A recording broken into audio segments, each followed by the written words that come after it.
All right, have a mystery today. Have a mystery today. Here's the mystery. I am reacting iron nitrate with sodium carbonate. And what ends up, and let me show you the mystery, is this is what I'm expecting. A nice precipitant of iron carbonate. But as I kept adding more iron nitrate, this is what I got. My precipitant totally disappeared. And so the question is, why? Let me see if I can show you what I mean. Get some empirical evidence on this.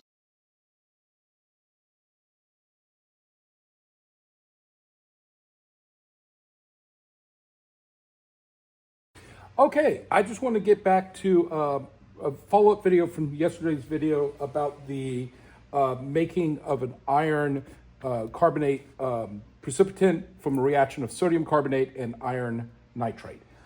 This is not going to be like focusing on the math or how to do the lab or anything like that. It's just sort of a follow-up of a phenomenon that I noticed, and I want to see if I can recreate that phenomenon here in some control circumstances. And again, have not practiced this because practicing is akin to cheating. So let's get started. If you notice, I have both 0.17 grams of sodium carbonate, to which I'm going to add under stoichiometry amount of about 12 milliliters of 0.1 molar iron nitrate, and an over stoichiometry 22 milliliters of 0.01 iron nitrate. Again, for my math, and I'll get a close-up video of this here soon, 16 milliliters is about the stoichiometry ratio. I have 20 milliliters of water to make a solution. The molarity of the solution, I don't believe matters for this. We'll see. Oh, and also for the fun of it, at the end, let's get out some pH papers and just measure the difference in the acidity. I just have red and blue litmus papers. Maybe later we'll try to go get a natural pH probe if I find it interesting and actually measure the pH of this. So anyway, we add our solute to the beaker. Cool. Let's mix. Oh, nope, not yet, not yet. Add our water to the beakers, so let's do that. Okay. Swirl these around into the dissolve, so cue the elevator music while these are dissolving.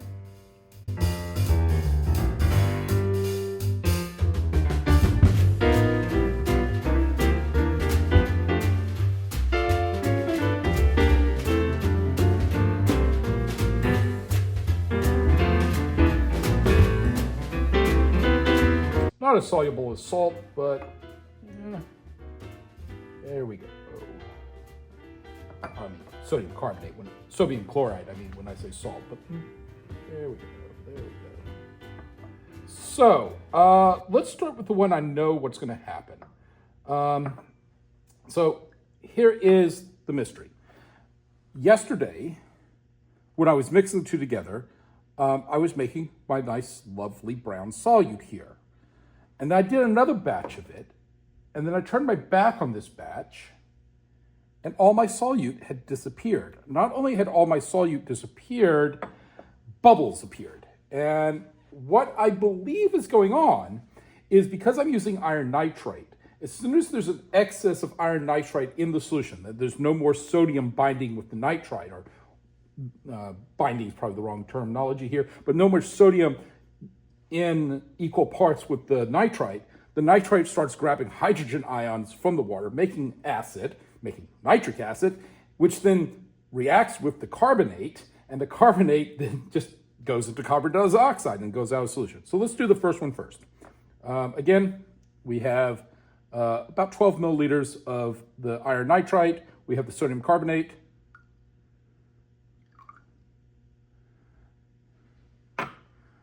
And quite clearly, a precipitate is going to form. In a little bit, that will settle out. Now for the overabundance of this, let's add that.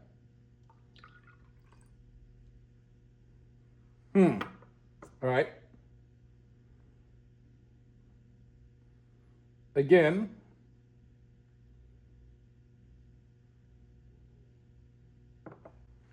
a solution of a solute has definitely appeared. I didn't go way over. I do have some 1 molar iron nitrate here. So if this doesn't do anything, I can come back and boost it a little bit.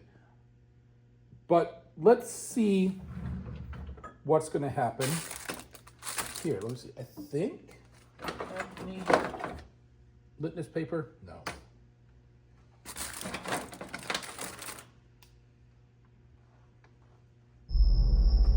just have red and blue litmus paper.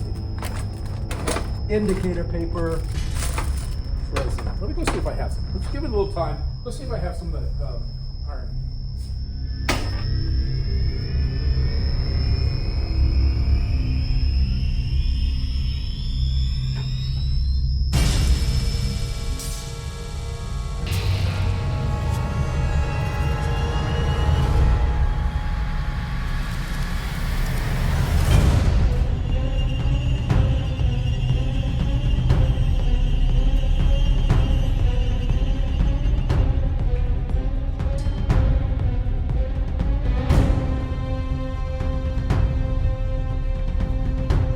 All right, I went to see if I had some better indicator litmus paper, but let's just put a strip of the blue litmus paper in each of these and let's see what happens. So this is the weaker solution and clearly it's acidic.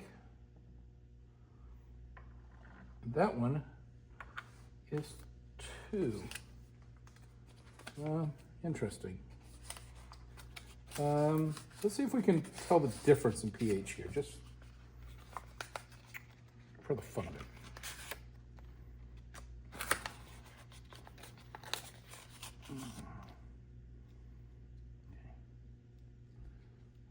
See how old this stuff is. 1, 2 strips of litmus paper. This only has a range between 3 and 6, so see if there's a difference. So here's the first one. We have a color there. Definitely in the 3 range. How about this one?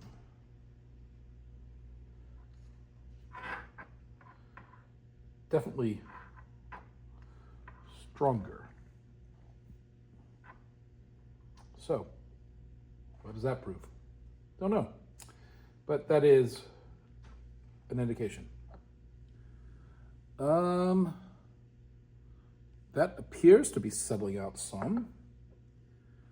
And yeah, that appears to be more clear. Like I don't see any solute on the bottom of that one. And I definitely can see through that one.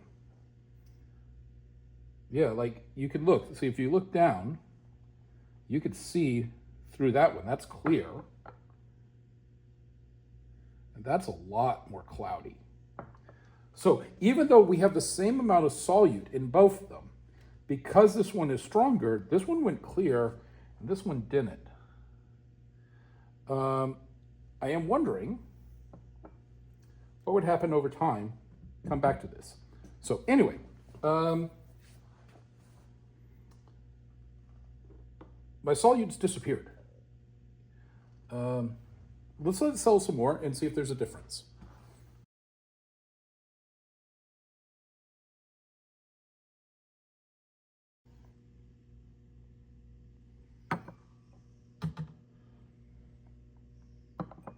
It's quite possible, and again, practicing is akin to cheating. It is quite possible that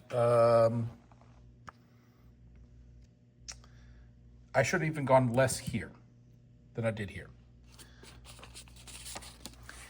Here's my math. Right here, do all of my figuring about trying to calculate that. So maybe I should have gone with 8. Come back after it sells for some amount of time.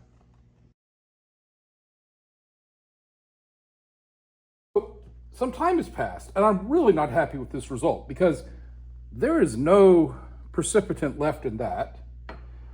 This is a lighter color, but I guess this is a lighter color. Again, there's no precipitant in that.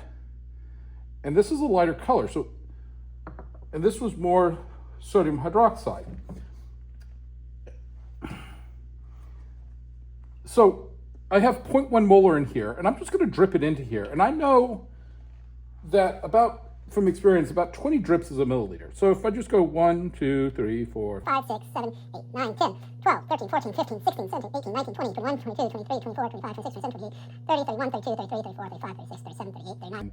40 drops, which is roughly 2 milliliters based on past calibrations. That makes a very clear precipitant. And if I add just a few more, again, precipitant is still very much present, and it hasn't yet gone to this reddish color. And the precipitant is definitely dropping to the bottom. So again, if I test the pH of that, it's not acidic at all. So these have already turned acidic. Let me get out one of my better testing strips. And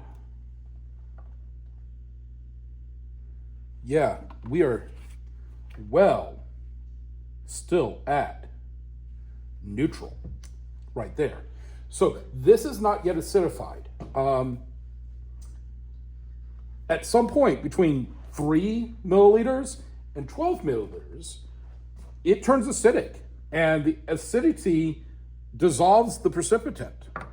This is just a drip bottle from my same store. So yeah, it's definitely what's going on. It's turning into an acid at some point, well before we hit the stoichiometry balance. Probably a little bit acid-base, equilibrium equations, and we can figure this out. But I don't think that's necessary. Like, what is that point? But you can clearly see precipitant in the bottom of this, about 40 drops. But when I got up to 12 drops, here's this color. Nothing's left. And this color is slightly lighter, but I mean, there's a bigger volume in there, so less concentrated. So there we go. So what did we learn here? I'll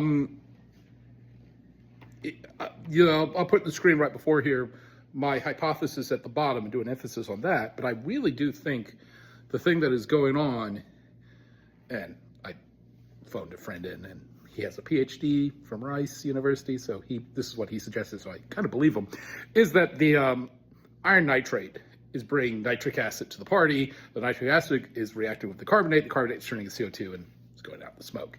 And in earlier kind of playing around with this, I tried to put more sodium carbonate in to see if I could make more precipitant show up, and it just wouldn't, because once you have it acidic, the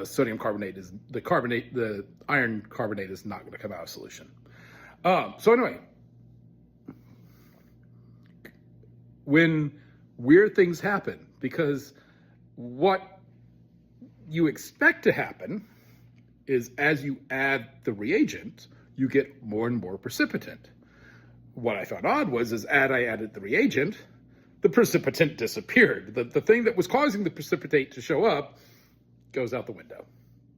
And at first I thought I had a contamination in my water and other things, but that wasn't the case. So, hope you enjoyed.